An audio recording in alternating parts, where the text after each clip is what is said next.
전에 아내한테 이제 꽃다발을 엄청 좋아했습니다. 엄청. 예, 신혼 때는 선물을 사주면 차라리 돈을 주지 하면서 뭐라고 했습니다.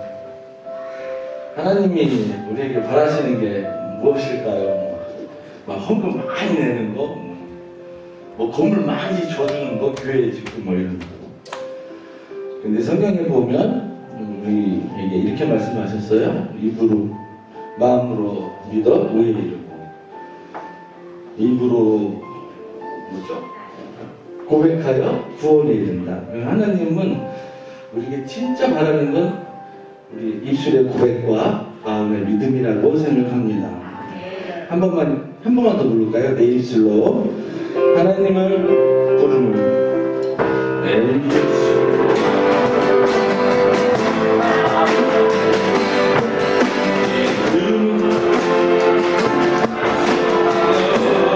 내 마음으로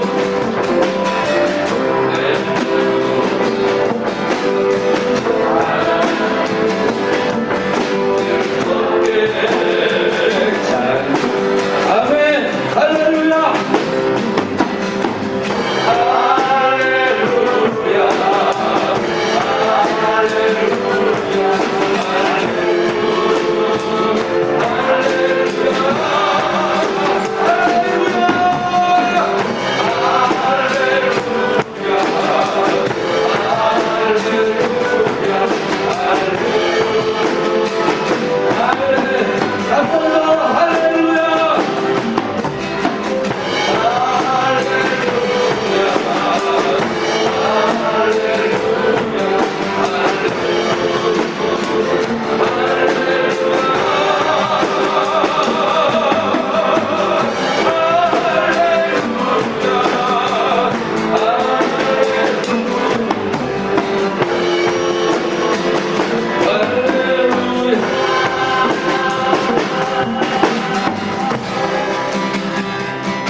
날 볼 수 있게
원하시는 것이 아닙니다.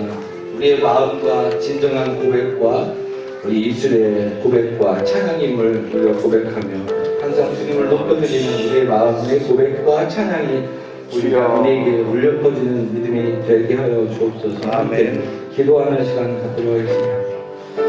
하나님 아버지, 우리를 불쌍히 여기시고 죄된 우리를 구원하여 주시고 하나님의 백성으로 삼으셨고 또 하나님께 우리가 입술로 고백하며 찬양하며 하나님을 높여드리는 삶을 살기를 원하심을 우리가 알고 있으나 우리가 거짓되고 방황하고 나태하고 쓰러질 때 하나님 성령을 부으시고 우리가 성령의 충만함으로 하나님 앞에 나아가며 찬양하며 우리의 믿음의 승자가 될 수 있도록 주님 축복하여 주옵소서.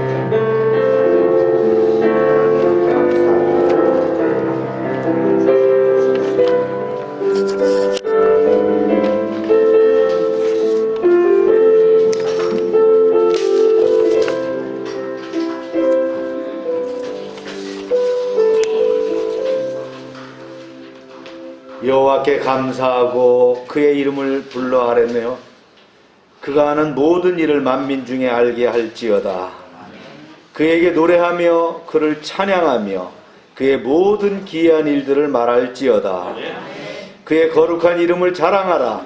여호와를 구하는 자들은 마음이 즐거울지로다. 아멘. 다 같이 일어나셔서 찬송 드립니다. 찬양 성부 성자 성령.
다 같이 묵도하시겠습니다.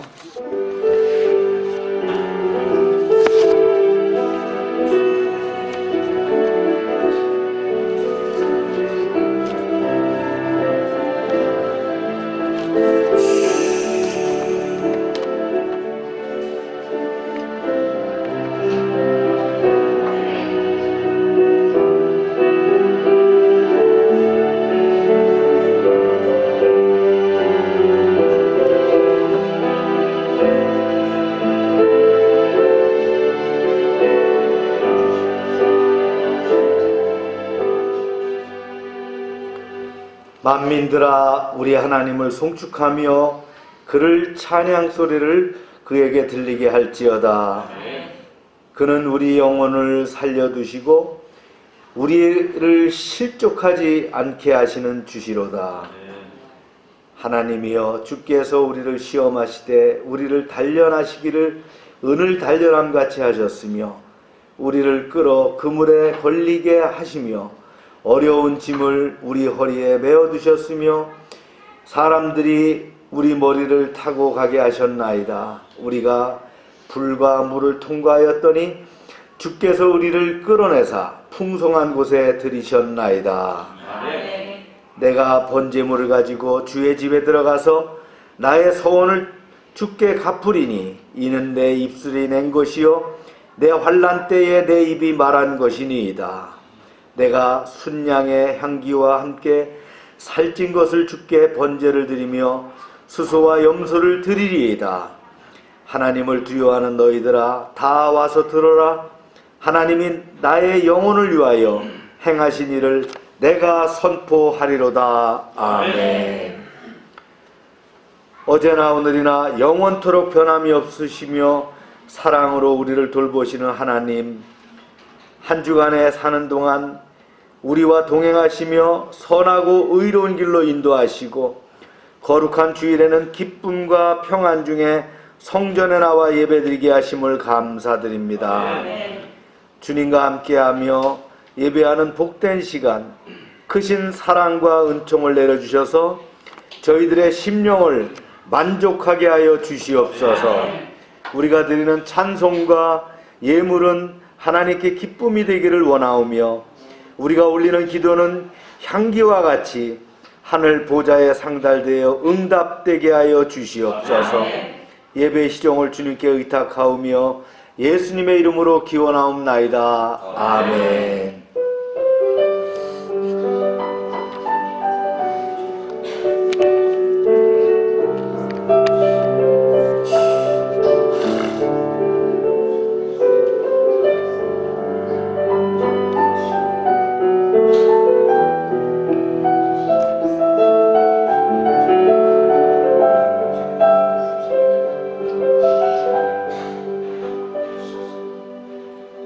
전능하사 천지를 만드신 하나님 아버지를 내가 믿사오며 그 외아들 우리 주 예수 그리스도를 믿사오니 이는 성령으로 잉태하사 동정녀 마리아에게 나시고 본디오 빌라도에게 고난을 받으사 십자가에 못 박혀 죽으시고 장사한 지 사흘 만에 죽은 자 가운데서 다시 살아나시며 하늘에 오르사 전능하신 하나님 우편한 자 계시다가 저리로서 산자와 죽은 자를 심판하러 오시리라. 성령을 믿사오며 거룩한 공예와 성도가 서로 교통하는 것과 죄를 사해 주시는 것과 몸이 다시 사는 것과 영원히 사는 것을 믿사옵나이다. 아멘. 자리에 앉으시기 바랍니다.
시간 우리 기도합니다.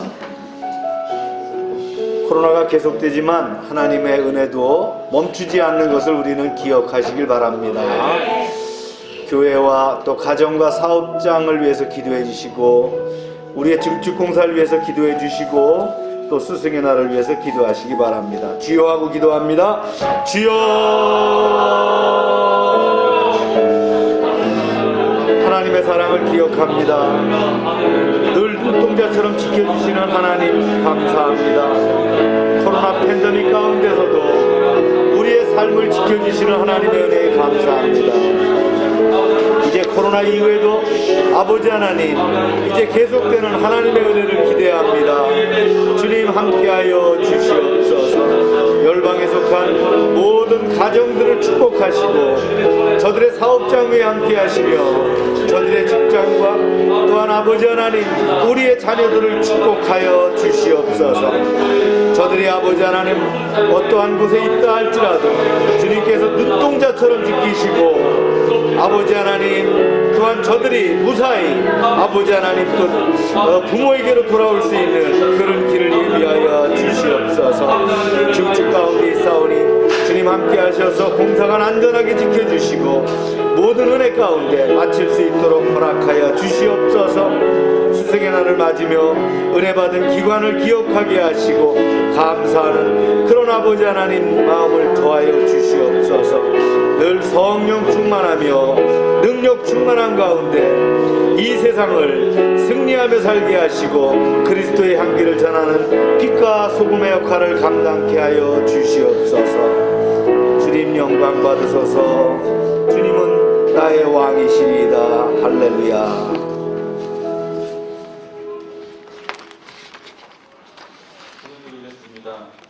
주님 이번 한 주도 우리 열방 가족들의 필요를 부족함으로 채우시고 건강 허락해 주셔서 감사합니다. 아멘.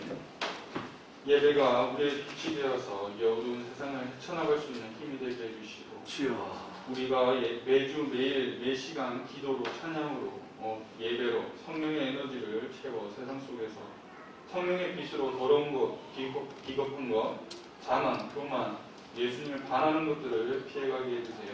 아멘. 아버지 우리가 살아가는 이 시대가 얼마 살지도 않은 제가 느끼기에도 너무나도 혼란스럽고 혼돈 그 자체입니다. 이렇게까지 나누어진 적이 있을까 할 정도로 세상은 분열되어 가고 있는 것 같습니다. 아버지. 세상은 주님의 자녀들이 하나됨을 싫어함을 증명하듯 우리가 하나 되지 않도록 가고 있는 것 같습니다. 정부 여야당의 갈등, 지역의 갈등, 남녀 갈등을 넘어 조롱과 혐오, 폭력, 살인으로 아버지. 그리고 초, 중, 고등학교에서도 일부 교육자들이 남녀 갈등을 조장하고 그들의 뜻에 반할 시에 왕따 등 소외시켜버리는 이런 것들이 뉴스에 나오는 세상입니다. 아버지. 동성애를 가르치고 권장하는 이 세상에서 우리는 자녀들에게 올바른 것을 보고 배울 수 있도록 부모님의 지혜를 허락해 주세요. 아멘. 자녀 세대는 갈등이 아닌 화합, 협동 되는 세상이 될 수 있도록 해주세요. 아버지. 베드로가 주님의 말씀을 믿고 바다 위를 걷듯이 우리는 주님의 말씀을 약속을 믿고 세상에서 걷겠습니다. 겸손한 길, 희생의 길, 주님이 원하시는 길로 걷겠습니다. 아멘. 그 끝에 주님이 우리를 기다리고 있음을 알고 있습니다. 지치고 넘어질 때 손잡아 주시고 위로해 주시고 주님, 나의 소망 되시는 예수님 이름으로 기도드립니다. 아멘.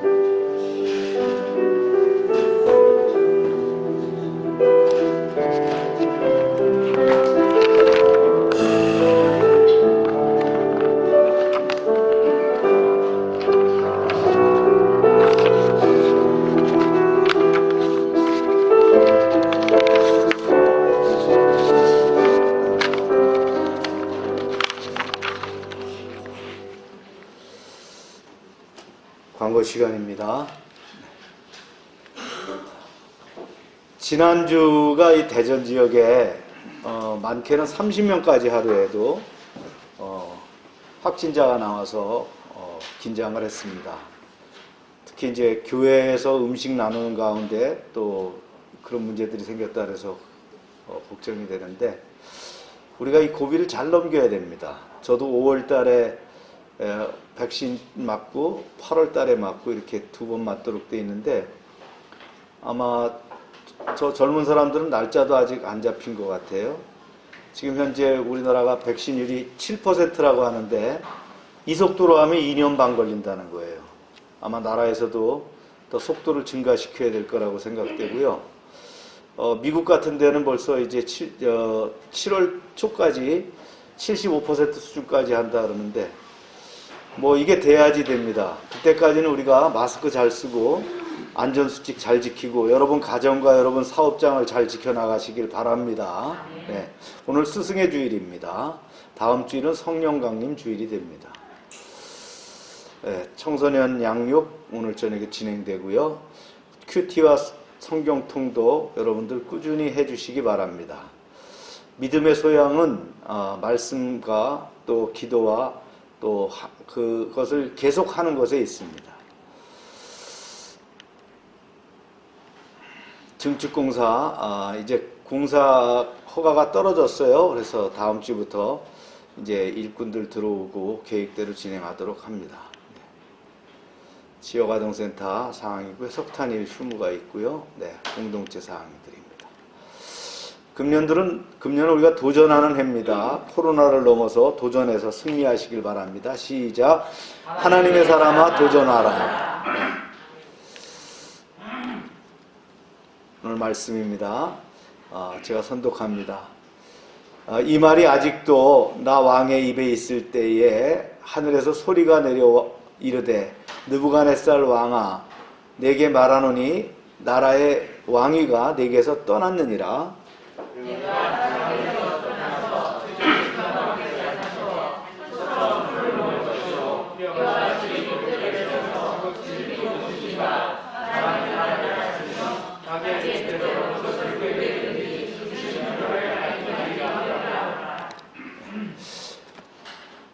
다 같이 읽습니다. 시작. 바로 그때에 이 일이 나 느부갓네살에게 임함으로 내가 사람에게 쫓겨나서 소처럼 풀을 먹으며 몸이 하늘 이슬에 젖고 머리털이 독수리 털과 같이 자랐고 손톱은 새 발톱같이 되었더라. 또 시작. 그 기한이 참에 나 느부갓네살이 하늘을 우러러 보았더니 내 총명이 다시 내게로 돌아온지라. 이에 내가 지극히 높으신 이에게 감사하며 인생하시는 이를 찬양하고 경배하였나니 그 권세는 영원한 권세요 그 나라는 대대에 이르리로다. 아멘. 우리 말씀을 위해서 기도합니다. 하나님, 지난주 이어서 다니엘서 4장 두 번째 시간을 갖습니다. 말씀 가운데 은혜 받게 하시고 말씀 속에 감춰져 있는 하나님의 뜻, 그 비밀을 저희가 찾는 귀한 시간 되게 역사하여 주시옵소서. 예수님의 이름으로 기도합니다. 아멘. 다니엘서 4장은 느부갓네살이 국민들에게 발표한 조서 내용입니다. 놀랍게도 이 조서에는 왕이 진심으로 하나님을 찬양하는 내용이 포함되어 있는데, 그만큼 느부갓네살 왕이 아주 충분히 은혜를 받았다는 그런 증표죠. 왕이 또 기이한 꿈을 꿨지 않습니까? 그래서 자기 신하들에게 해석해달라고 했더니 아무도 해석을 못했습니다. 그래서 결국은 다니엘 손에 넘어갔고, 다니엘이 이제 해몽을 했는데 그 해몽 가운데 뭐가 있다고요? 왕에 대한 징계가 포함되어 있다는 거예요. 오늘 말씀을 이제 계속 진행합니다. 성경에는 나오지 않지만 끔찍한 예언을 들은 왕의 반응이 어떻을까요? 왕을 비롯해서 다니엘의 예언을 들은 모든 신하들은 순간 얼굴이 흑빛으로 변했을 것이다. 누가 감히 대바벨론 제국의 왕에게 그런 말을 할 수 있을까요? 만약 다니엘이 아닌 다른 사람이 이런 예언을 했다면 그 자리에서 당장 죽었을 것이다 라는 거죠. 그러나 40년 전 그가 바벨론 왕국에 처음 왔을 때부터 하나님의 지혜와 능력이 가득한 것을 모든 사람이 똑똑히 봤어요. 또한 그 인품과 능력은 모두 인정할 만큼 탁월했단 말이죠. 또한 그 세 친구들의 무서운 그 풀무불 속에서 살아남은 것을 직접 왕이 목도했잖아요. 천하에 무서울 것이 없는 느부갓네살 왕도 함부로 할 수 없는 부하가 누구예요? 바로 다니엘이었다는 거예요. 오래전에 미국에서 당대 유명한 설교가들이 차례로 설교하는 그 집회를 참석했던 목사님의 간증을 들은 바가 있는데, 컨퍼런스 강사들이 모두 쟁쟁한 설교가였습니다. 그 중에 참 하이라이트는 누구였냐? 존 스토트 목사님이었어요. 그분의 잔잔한 음성이 설교를 시작했을 때 모든 청중들이 그 설교에 말이죠, 흠뻑 빠져들게 됐고요. 하나님의 풍성한 은혜를 체험하게 됩니다. 얼마나 은혜를 받았는지 설교가 끝나고 난 다음에도 사회자가 말을 이어가질 못했어요. 다음 설교자도 등단하지 못하고 멍하니 있었다는 거예요.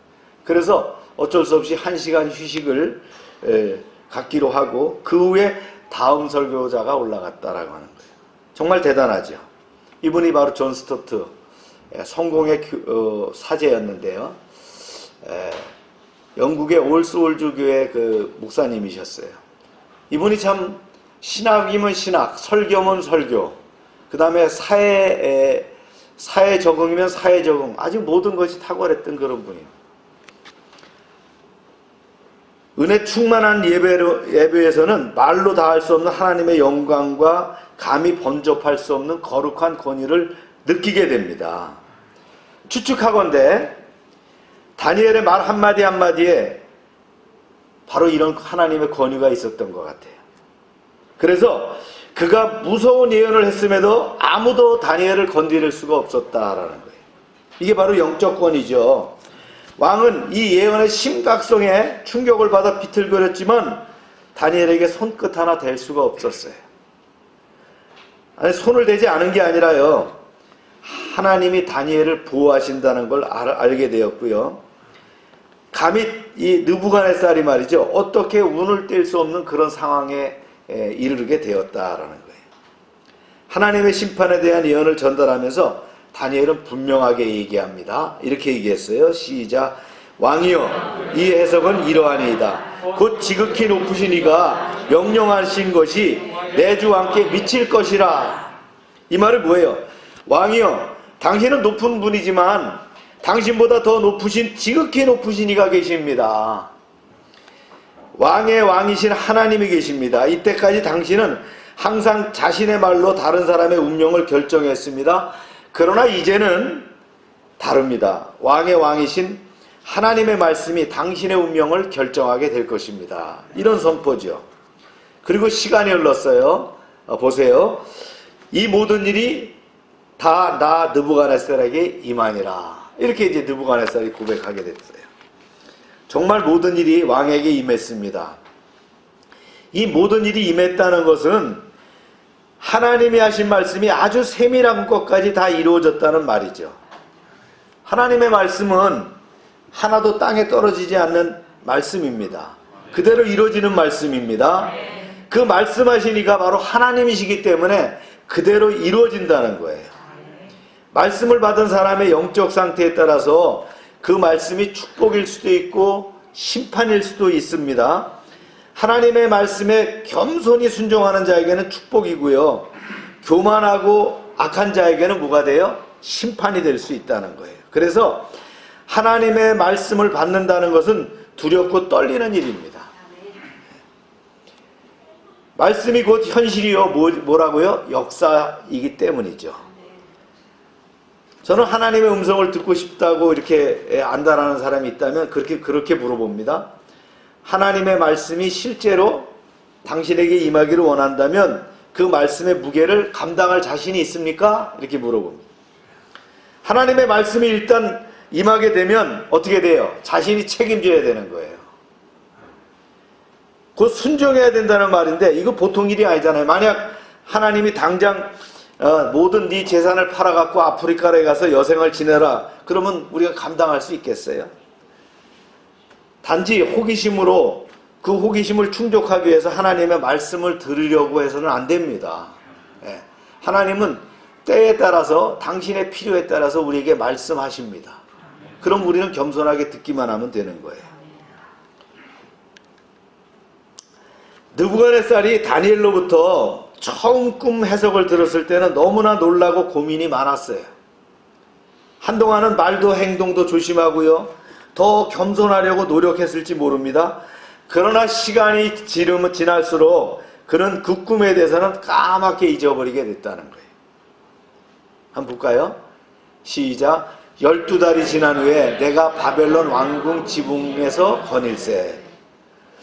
바벨론은 부강한 나라입니다. 열방의 왕들이 하루도 멀다 하지 않고 말이죠. 찾아와서 조공을 바치고 아련을 합니다. 사람들은 느부갓네살을 칭송합니다. 아쉬울 게 없어요. 영적인 목마름이 있어야 되는데 아무 아쉬운 게 없는 거예요. 우리가 하나님의 말씀을 들을 때 그때는 아주 심각하게 받아들이다가도 인생이 바쁘다 보면 잊어버리게 되는 거예요. 특히 세상의 어떤 위치에서 항상 스케줄이 꽉 차 있는 사람이 있어요. 바쁜 사람. 자기 힘으로 열심히 살다가 어떤 벽에 부딪혀야 고민을 하게 되고 기도하게 되는데 자기가 하는 것만큼 계속 일이 잘 진행되니까 쉼없이 그냥 달려가는 거예요. 호랑이 등에 탄 것처럼 말이죠. 막 가기만 하는 거예요. 이렇게 우리는 하나님의 말씀을 잊고 살지만 하나님은 결코 잊지 않는다는 걸 기억해야 됩니다. 하나님의 때가 되면은 정확하게 그 말씀은 벼락같이 우리에게 임한다는 사실을 우리는 분명히 알아야 됩니다. 이렇게 말씀하셨어요. 시작. 여호와께서 이미 정하신 일을 행하시고 옛날에 명령하신 말씀을 다 이루셨으며. 아무리 오래전에 말씀하신 것이라도 일단 하나님이 말씀하신 것은 다 이루어진다는 거예요. 하나님이 느부갓네살에게 예언하신 말씀도 하나님의 때에 정확하게 이루어졌어요. 29절을 보면 12달이 지난 후에 이렇게 정확하게 말씀이 이루어졌다는 거예요. 그분께서 느부갓네살에게 꿈에 경고를 주신 뒤에 1년을 기다리셨어요. 그것은 뭐예요? 그가 회개하고 하나님 앞에 겸손히 무릎을 꿇을 수 있도록 하나님이 허락하신 인내의 시간이라는 거예요. 여유 시간을 줬다는 거예요. 이 섭리는 이 다니엘이 무서운 예언을 왕에게 들려준 뒤에 마지막으로 한 말 속에서 포함되어 있어요. 이런 말을 했잖아요. 시작. 그런즉 왕이여 내가 아뢰는 것을 받으시고 공의를 행함으로 죄를 사하고 가난한 자를 긍휼히 여김으로 죄악을 사하소서. 그리하시면 왕이 평안함이 혹시 장구하리다. 여기서 죄를 사하고란 말은 뭐예요? 당신의 죄를 버리라 이런 뜻이에요. 찬스를 주겠다는 거예요. 이미 느부갓네살은 국내에 훌륭한 법질서와 행정 시스템을 갖추고 있었어요. 국민들의 삶도 풍요하고 아주 풍성했어요. 세상의 기준으로는 역사상 가장 위대한 명군의 반열에 오른 왕이었어요. 그런데 다니엘은 공의를 행하고 가난한 자를 긍휼히 여김으로 당신의 죄를 버리라고 왜 했을까요? 인간적으로 볼 때 느부갓네살이 잘하는 것 같지만 하나님이 보실 때는 미흡한 면이 있었다는 거예요. 그 기억을 잘해야 돼요, 우리가. 그가 백성을 잘 돌봤다고 하지만 조금이라도 감정이 상하면 어떻게 했어요? 충성스러운 부하들을 풀무불에 던져버릴 만큼 잔혹했잖아요. 또 바벨론의 수많은 주변 국가들을 정벌하면서 많은 포로들을 노예로 끌고 와서는 화려한 그 바벨론 도성을 건설하는 노예로 사용했어요. 유대 마지막 왕 시드기야도 느부갓네살에 의해서 그 아들들이 자기가 보는 앞에서 처형을 당했어요. 그 두 눈이 뽑히고요, 갈구리에 껴갖고 바벨론까지 끌려왔잖아요. 그랬어요. 가난한 자를 긍휼히 여김으로. 이 말은 뭐냐면요, 가난한 자는 억압당하는 백성들을 말하는 거예요. 눈에 보이는 바벨론의 화려한 문명 뒤에는 수많은 사람들의 고열을 짜는 그런 무자비한 통치가 있었다는 거예요. 이런 나라 있잖아요. 북한 보세요. 네. 하나님은 이런 잔혹한 통치를 싫어하셔요. 다니엘이 공의를 행하고 가난한 자를 긍휼히 여기라고 왕에게 말한 그 진의는 뭐냐면요, 한마디로 하나님을 믿으라는 거예요. 하나님께 돌이키라는 거예요. 다니엘은 왕이 영혼의 깊은 곳에서 회개하고 하나님을 믿는 사람으로 거듭나기를 원해서 그렇게 말을 전한 거예요. 자기가 잘못한 일로 받은 결과에 대해서 우리는 뭐라고 합니까? 자업자득이다 이래요. 그러나 이건 세상 논리에 불과하고요, 하나님은 악인이라도 회개하여 돌이키기를 원하시는 거예요. 그래서 세컨 찬스를 주셨잖아요. 보세요.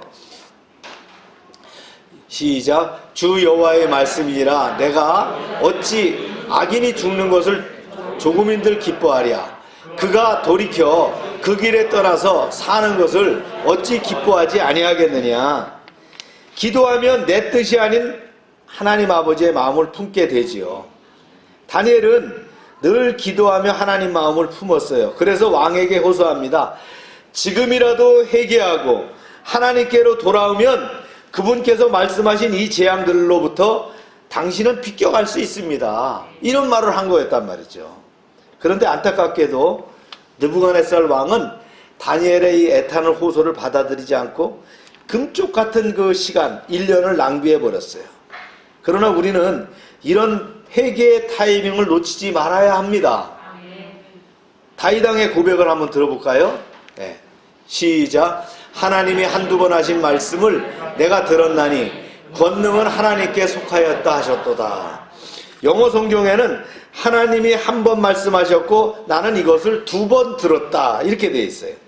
하나님이 한 번만 말씀하셨음에도 이것이 내 영혼 속에서 남아서 계속 메아리처럼 들렸다라는 말이에요. 우리 안에 계시는 성령께서는 정말 중요한 메시지는 계속 반복해서 생각하게 하십니다. 예를 들어 서로 사랑하는 말씀은 평생 살면서 얼마나 내 마음속에서 울리고 있느냐는 거예요. 하나님이 한 번 말씀하신 것은 성령님이 계속 생각나게 하시죠.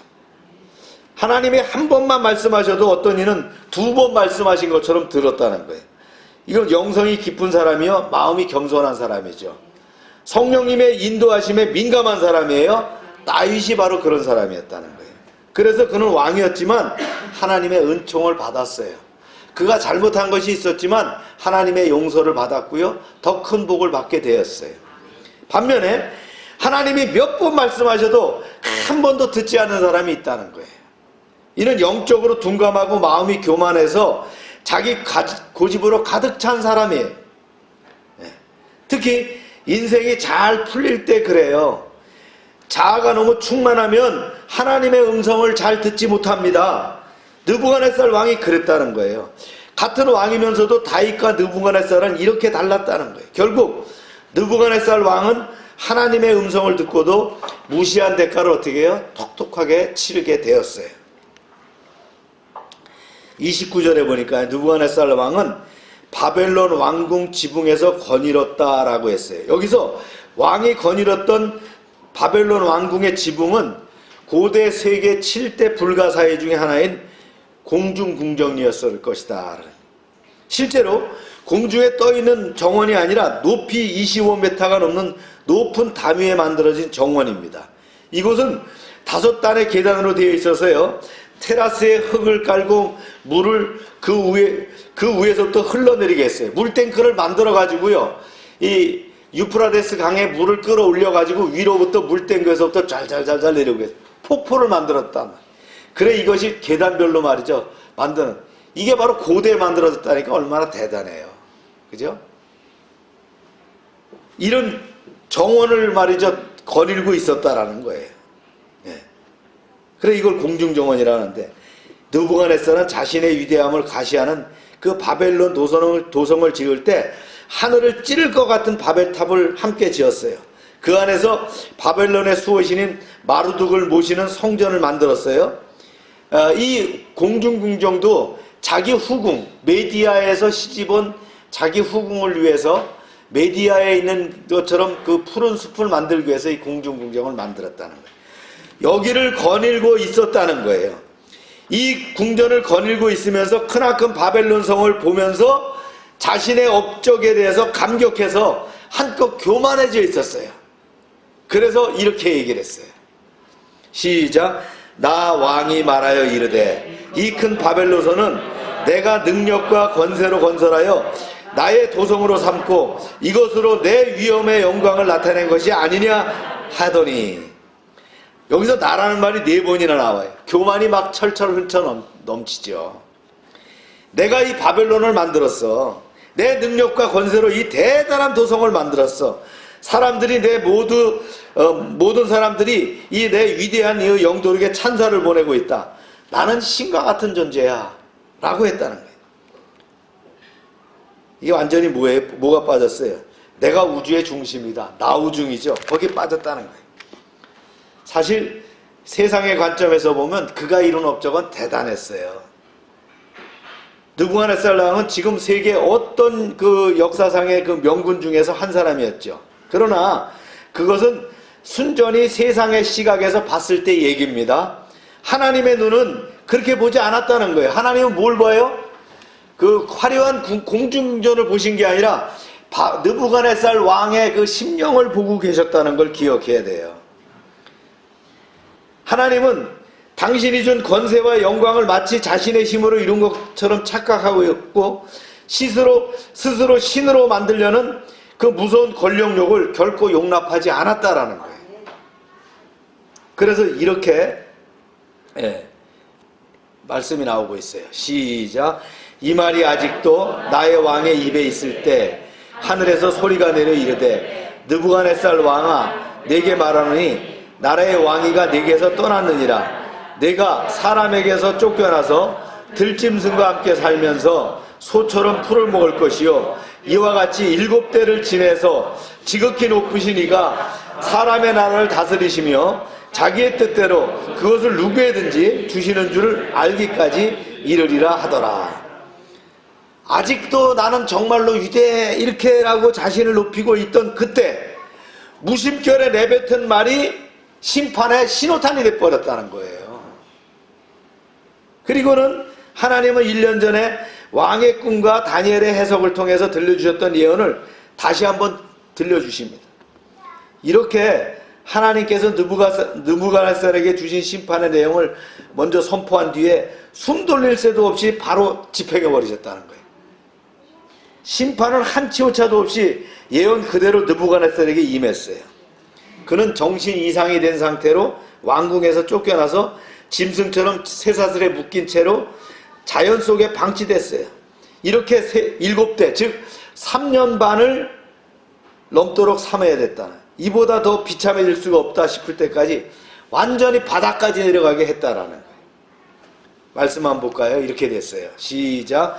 바로 그때의 이 일이 나 느부갓네살에게 응함으로 내가 사람에게서 쫓겨나서 소처럼 풀을 먹으며 몸이 하늘 이슬해졌고 머리털이 독수리 털과 같이 자랐고 손톱은 새발톱 같이 되었더라.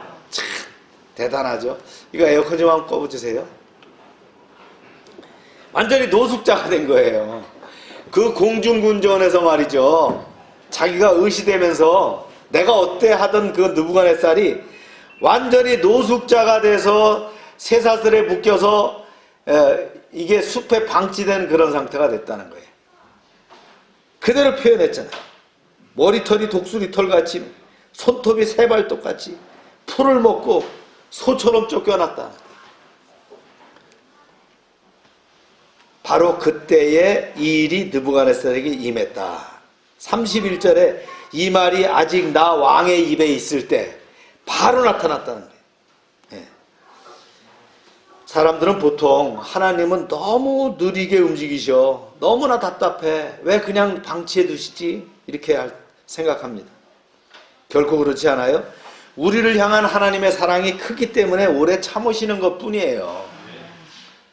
하나님은 때가 되면 번개같이 신속하게 움직이시는 거예요. 우리가 요한계시록에서 보면 그 심판의 때가 임할 때를 보잖아요. 이렇게 말씀하셨어요. 보세요. 시작. 나 여호와라 내가 말하노니 내가 하는 말이 다시는 더디지 아니하고 응하리라. 반역하는 족속이요 내가 너희 생전에 말하고 이루리라. 나주 여호와의 말이라 하셨다라. 저는 솔직히 하나님께서 심판의 칼을 빼어 드실 때가 가장 무섭고 두렵습니다. 느부갓네살은 그저 왕궁 높은 곳을 거닐면서 자신이 잘났다고 생각하고 혼잣말로 중얼거렸을 뿐인데 그 순간 하나님은 내 교만이 극에 달았다, 판단하시고는 심판을 내리셨다는 거예요. 그 순간 그가 사람들을 죽이고 강도짓한 것처럼 어떤 눈에 보이는 악한 행동을 저지르는 것도 아닌데 마음속의 생각과 말만 했을 뿐인데 하나님 뭐라 하세요? 그 죄가 극에 달했다라고 평가하셨다는 거예요. 얼마나 무서운 일입니까? 예수님도 그랬죠. 마음으로 형제를 미워하는 자는 살인하는 자와 같다, 이렇게 말씀하셨어요. 우리가 마음으로 생각으로 했는데 하나님이 아시는 거예요. 행동은 마음의 열매라고 하시잖아요. 그러므로 우리는 우리의 모든 것을 아시는 하나님 앞에 생각과 말을 함부로 해서는 안 됩니다. 우리는 이런 죄악을 범치 않도록 해야 됩니다. 이게 어디서 나와요? 교만함에서 나올 수 있다는 거예요.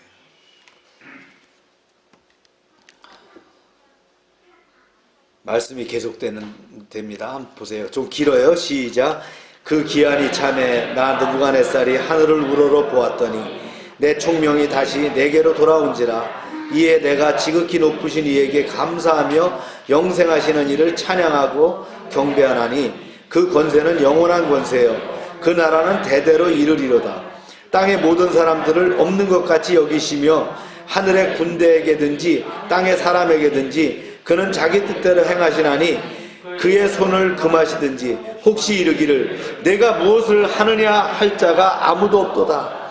기한이 찼다는 거는요, 느부갓네살의 교만이 깨지기까지 그만큼 시간이 필요하다는 얘기예요. 깨지고 회개하기까지는 어느 정도 시간이 걸려요. 그리고는 마침내 그 때가 옵니다. 사람에 따라서요 달라요. 이게 길 수도 있어요. 장단이 있다는 거예요. 어떤 사람은 짧게 지나갈 수도 있어요. 어떤 사람은 그냥 뒤통수 한 대 탁 치시고 마는 경우도 있지만 어떤 사람은 아예 빠져갖고 헤어나오지 못하고 그냥 끝날 수도 있어요. 이거 사람에 따라 달라요. 느부갓네살 왕이 하늘을 우러러 보았다는 거예요.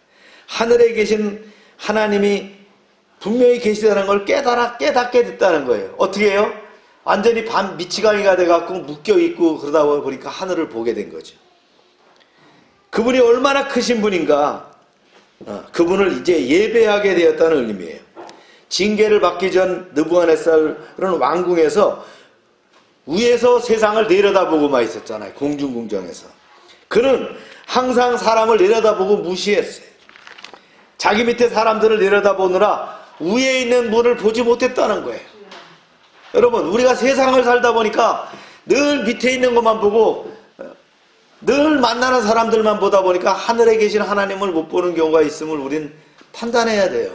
내가 그렇게 사는 거 아닌가. 그러나 처절한 징계와 고난을 당한 후에 드디어 하나님을 올려다보는 사람이 됐다는 거예요. 모든 세상이 자기 밑에 있다고 생각했던 그가 자기 위에 계신 하나님을 알게 되었다는 거예요. 진짜 고수가 나타나면요, 누가 시키지 않아도 고개를 숙이잖아요. 하나님 앞에 서서 하나님의 영광을 제대로 보기만 하면 어떤 제왕도 겸손히 무릎을 꿇을 수밖에 없잖아요. 겸손해지기 위해서 억지로 노력하지 마세요. 항상 하나님을 우러러보고 살다 보면 자연히 겸손하게 됩니다. 늘 살아있는 예배를 드리는 자, 항상 하나님의 영광을 보는 자는 교만할 틈이 없어요. 겸손은 자기가 억지로 낮추는 게 아니라 하나님을 진심으로 높이는 거예요. 태도가 부드러운 사람이 겸손한 자가 아니에요. 예배하는 자가 진정으로 겸손한 자입니다. 느부갓네살은 징계를 받기 전에는 뭐라 했어요? 나라는 단어를 많이 썼는데 그가 회개하고 난 다음에는 그라는 단어를 통해서 계속해서 하나님을 말하고 있는 거예요. 그의 중심이 완전히 뭘로 바뀌었어요? 나에서 하나님으로 바뀌었다는 거예요. 느부갓네살이 회개하면서 만난 하나님은 영원한 권세를 가지신 분이시요 대대에 이르도록 망하지 않는 영원한 나라를 다스리는 분이라는 거예요. 같은 하나님을 만나도 사람의 가치관과 인생관에 따라서 다르게 은혜를 받게 됩니다. 평생 돈밖에 모르고 살았던 세리장 삭개오가 은혜를 받은 후에 가장 먼저 재물에 대한 생각이 바뀌었어요. 그는 늘 남의 돈을 어떻게 해요? 뺏는 사람이었는데 은혜를 받고 나니까 신앙 고백을 하게 되죠. 이제 내가 그걸 돌려주겠다는 거예요. 그렇다면 절대 권력자 느부갓네살은 어떠했나요? 그는 권력을 위해 평생을 살아온 사람인데 그런 그가 모든 권력의 근원이 하나님께 있다는 것을 깨닫게 됐다는 거예요. 진짜 회개는 그 사람의 인생에 있어서 가장 중요한 것을 어떻게 해요? 내려놓는 거예요. 포기하는 거예요. 하나님께서 우리에게도 우리의 환경에 맞는 은혜와 영적인 감동을 주시길 바랍니다. 느부갓네살은 자신이 겪은 징계의 의미를 정확하게 깨닫게 됐어요. 한번 보세요. 이렇게 시작. 그러므로 지금 나 느부갓네살은 하늘의 왕을 찬양하며 찬송하며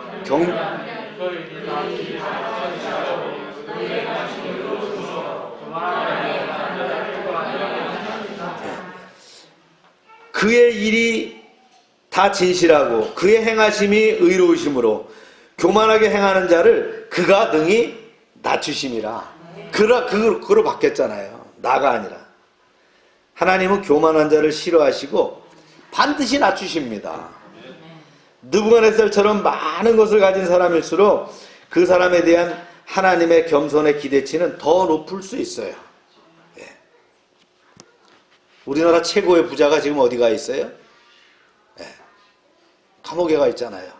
하나님이 낮추시는 거예요. 제일 높았던 사람들이 어디가 있어요? 교도소가 들어가 있잖아요. 낮추시는 거예요. 하나님은 기대치가요, 그런 사람일수록 더 높을 수 있다는 거예요. 주님 말씀하셨죠? 한번 볼까요? 긴 말씀인데 시작. 여호와께서 이와 같이 말씀하시되 지혜로운 자는 그 지혜를 자랑하지 말라. 용사는 그 용맹을 자랑하지 말라. 부자는 그 부함을 자랑하지 말라. 자랑하는 자는 이것을 자랑할지니 곧 명철하여 나를 아는 것과 나 여호와는 사랑과 정의와 공의를 땅에 행하는 자인 줄을 깨달는 것이라. 나는 이 일을 기뻐하노라. 여호와의 말씀이니라. 할렐루야. 이것을 깨닫고 난 후에 그는 느부갓네살은 예배가 달라졌다는 거예요. 더 뜨거워졌고 깊어졌어요. 34절에서 하나님께 감사하고 찬양하고 경배했어요. 프라이스, 오너, 글로리파이라고 그랬어요. 37절에 찬양하며 찬송하며 경배했다는 프라이스, 익설트, 글로리파이라고 했어요. 말끝마다 경배한다는 말을 꼭 붙였어요. 이는 뭐예요? 하나님께 영광을 돌렸다라는 거예요. 완전히 바뀌었다라는 거예요. 살 날이 얼마 남지 않은 느부갓네살이 비로소 살아계신 하나님을 제대로 체험하게 된 것이죠. 전에는 하나님의 능력을 인정할 정도였다면 이제는 어떻게 해요? 완전히 나의 주, 나의 하나님으로 고백하게 됐다는 거예요. 할렐루야. 네. 여러분, 하나님이 은혜를 주실 때 잘할래요? 한 대 맞고 잘할래요? 우리가 늘 기억해야 됩니다. 그래서 경외하는 하나님, 우리가 늘 하나님 말씀과 기도로 가운데 서게 되면 그걸 알게 되는 거예요. 그 시기를 알게 되는 거예요. 느부갓네살은 그걸 놓쳤잖아요. 회개는 회복으로 연결되는데요. 진정한 회개의 가장 큰 보상이 뭡니까? 확실한 회복이라는 거예요. 감사하죠. 느부갓네살이 고백합니다. 시작. 그때에 내 총명이 내게로 돌아왔고 또 내 나라의 영광에 대하여도 내 위엄과 광명이 내게로 돌아왔고 또 나의 모사들과 관원들이 내게 찾아오니 내가 내 나라에서 다시 세움을 받고 지극한 위세가 내게 더하였느니라. 느부갓네살에게 뭐가 돌아왔다고요? 총명이 돌아왔다는 거예요. 이는 34절에 똑같이 표현되었어요. 36절에는 돌아왔다라는 표현이 두 번이나 반복돼요. 총명이 돌아오고 위엄과 광명이 돌아왔어요. 자신의 모사와 관원들도 찾아왔어요. 돌아왔다는 건 말은 뭐냐면 잃어버린 것이 다시 회복됐다는 뜻인데 원래 없던 것을 처음 가질 때는 얼떨떨합니다. 그런데 이거 가지고 있다가 가지고 있다가 잃었던 것을 다시 찾게 되면은 눈물이 나도록 감격하게 되죠. 직장을 잃었다가 복직된 사람, 사업이 망했다가 재기한 사람, 권력을 잃었다가 다시 찾은 사람은 이전의 그 감격과는 다른 감격을 가지게 된다는 거예요. 특히 사람들에게 버림을 받았다가 다시 사람들이 몰려올 때의 느낌은 정말 형용할 수 없는 것이라는 거예요. 또 지극한 권세가 내게 더하였느니라. 이게 영어 성경에는 이전보다 훨씬 더 위대해졌다 이런 말인데요. 이전보다 더 부유해졌다는 거예요. 세상의 돈이나 명예나 권세를 잃을 것을 두려워하거나 섭섭해하는 그런 그 약함을 가지지 마세요. 하나님이 회복해 주실 때는 이전보다 더 풍성해진다는 거예요. 하나님은 환난과 시험을 통해서 우리를 때로는 밑으로 내려가게도 하시지만 올라갈 때는 더 강력하게 올라가게 된다는 거예요. 아멘입니까? 제국을 통치하던 왕이 광인이 됐어요. 미친 사람이 됐어요. 3년 반이 넘도록 통치의 공벽이 생겼음에도 그가 회복되자 모든 것이 정상으로 돌아왔어요. 이것은 하나님의 특별한 섭리가 아니고는 불가능한 거잖아요. 그러니까 왕이 회복되자 신하들이 다시 찾아와서 이전처럼 왕에게 복종하게 되었다라는 거예요. 나는 이 기간 동안에 국무총리였던 느부갓네살이 굳건히 그 자리를 지키고 왕이 없는 왕궁을 잘 안정시켰기 때문이라고 믿습니다. 그리고 이 모든 것이 회개하고 회복하는 자에게 주시는 하나님의 특별한 선물이다라고 믿습니다. 탕자가 아버지가 있는 그 집으로 돌아왔을 때 잃었던 것을 회복했듯이 하나님께로 돌아오게 되면 모든 것이 회복하게 됩니다. 느부갓네살은 자기 자신을 숭배해서 하나님의 심판을 받았지만 징계 후에 하나님께로 돌아왔어요. 그러자 하나님께서 다른 모든 것을 회복시켜 주셨다라는 거예요. 우리는 자기 중심에서 하나님 중심으로 돌아가야 됩니다. 육신의 것들을 추구하면서 영의 것들을 추구하는 우선순위를 바꿔야 됩니다. 내가 하나님의 영광을 추구할 때 내 자신의 영광은 하나님이 다 책임져 주십니다. 하나님을 믿는다는 것은 세상의 화려함을 보면서 괜히 주눅 들거나 초라해야 하는 것이 아니에요. 하늘의 영광을 받기 때문에 이 땅의 것을 상대적으로 말이죠, 보잘것없이 보는 거예요. 태평양을 본 사람은 실개천을 보고 감동하지 않아요. 태양빛을 본 사람은 아무리 밝은 그 전등을 봐도 감동하지 않는다는 거예요. 천국의 영궁을 본 사람은 바벨론이 아무리 웅장하고 화려하다고 하더라도 감동하지 않는다라는 거예요. 우주의 통치자이신 하나님을 믿으면서 구원을 받으면 우리는 초라해지는 것이 아니라 어떻게 돼요? 영광스러워지는 거예요. 우리가 영원히 구할 천국의 영광스러움을 확신하면 잠시 스쳐갈 이 세상의 화려함에 현혹되지 않을 수 있습니다. 그것이 진정한 그리스도인이 거쳐야 될 초연함이라는 것을 여러분 아시길 바랍니다. 사랑하는 여러분, 믿음으로 이러한 당당함을 회복하는 여러분 되시기를 축원합니다. 네. 하나님이 내게 무엇을 말씀하셨는가? 네. 그런 경고가 있다면 얼마나 여유 시간이 있는지 판단해 봐야 됩니다. 내 생명수원은 얼마나 남았을까? 내가 이 자리에 있을 시간은 얼마나 남았을까? 하나님이 임하실 때를 준비하고 있느냐는 거예요. 하나님은 때에 따라 임하시잖아요. 그 때가 언제냐? 하나님이 주실 회복의 풍성함을 여러분 기다리고 있습니까? 지금 어렵고 힘든 상황이 있다 할지라도 하나님 우리를 회복해 주시고요. 이 회복한 이후에는 더 높은 반등을 이루어 주실 줄로 믿습니다. 그러한 복을 받는 여러분 되시길 축원합니다. 기도하겠습니다. 참 좋으신 하나님, 오늘은 스승의 주일로 다니엘 4장 두 번째 말씀을 가지고 나누게 하심을 감사합니다. 이방의 군주인 느부갓네살이 하나님을 바로 알고 조서를 통해 지극히 높으신 하나님을 찬양하며 널리 하나님의 능력을 전파했습니다. 우리는 설교를 통해서 하나님이 하신 말씀은 반드시 이루어진다는 것을 다시 한번 확인했습니다. 하나님이 징벌하실 때도 예비하신 여의 시간을 주시는데 느부갓네살은 그 경고를 유념하지 않고 흘려보냈습니다. 하나님, 우리에게 경홀히 여기는 자세를 가지지 않게 하여 주시옵소서. 한번 말씀하셔도 그 말씀을 기억하고 묵상하며 하나님의 마음을 회복시키는 지혜를 더하여 주시옵소서. 우리는 결코 타이밍을 놓치지 않는 지혜를 더하여 주시옵소서. 그러나 느부갓네살은 주신 기회를 놓치고 말았고 결국 극심한 심판에 임했습니다. 우리는 감찰하시는 하나님 앞에서 생각과 말과 행동이 하나님 보시기에 합당한 원행심사를 가지게 하여 주시옵소서. 그러나 기한이 되어 하나님은 느부갓네살을 회복하게 하셨고 이전보다 더 큰 은혜를 허락하심을 감사합니다. 느부갓네살의 두 번째 꿈은 정복자로 교만했던 그를 징계하시고 영적 각성을 촉구하시는 하나님의 인도하심을 통해 우리를 돌아보게 하셨습니다. 하나님은 연약하고 부족한 우리의 삶을 주관하시고 선으로 인도하시기 위해서 인생의 매듭을 주시는 줄로 믿습니다. 이러한 환난을 믿음으로 잘 극복하는 복된 자녀가 되게 하여 주시옵소서. 따라서 믿음의 자녀인 우리는 잘돼도 겸손하고 어려워도 힘들어도 주님께 간구하며 더욱 믿음으로 힘쓰는 그러한 지혜로운 자가 되게 하여 주시옵소서.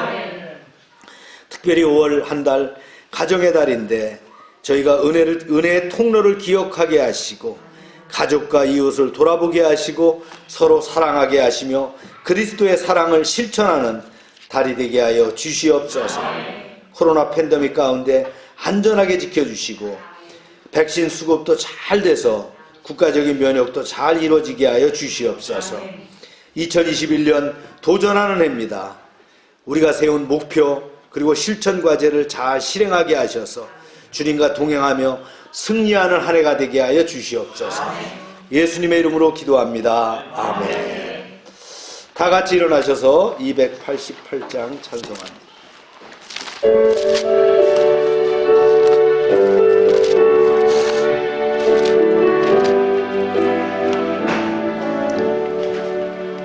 예수를 나의 구주 삼고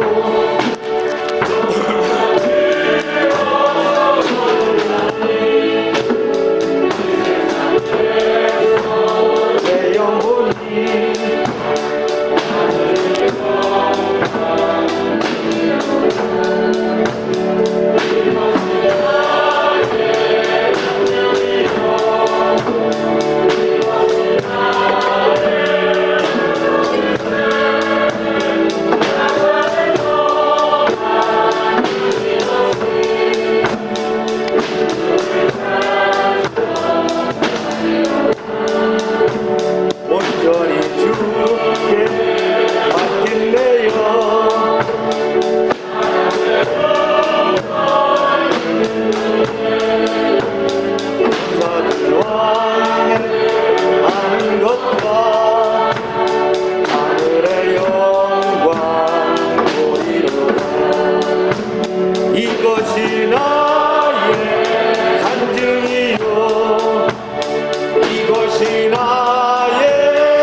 구주를 찬송하리로다.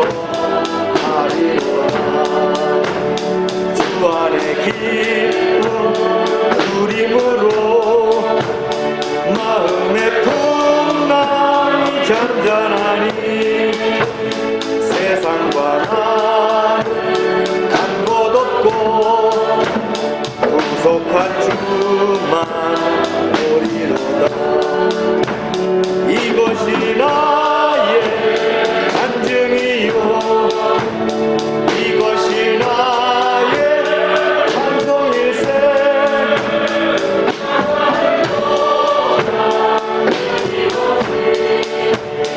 구주를 찬송하리로다.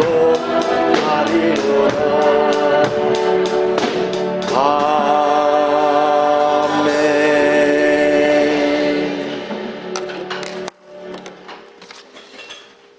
하나님 아버지, 이 시간 치료를 위해서 기도합니다.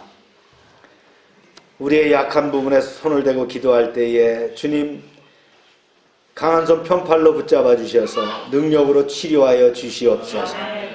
예수 이름으로 명령하노니 질병은 떠나갈지어다. 병의 근원은 마를지어다.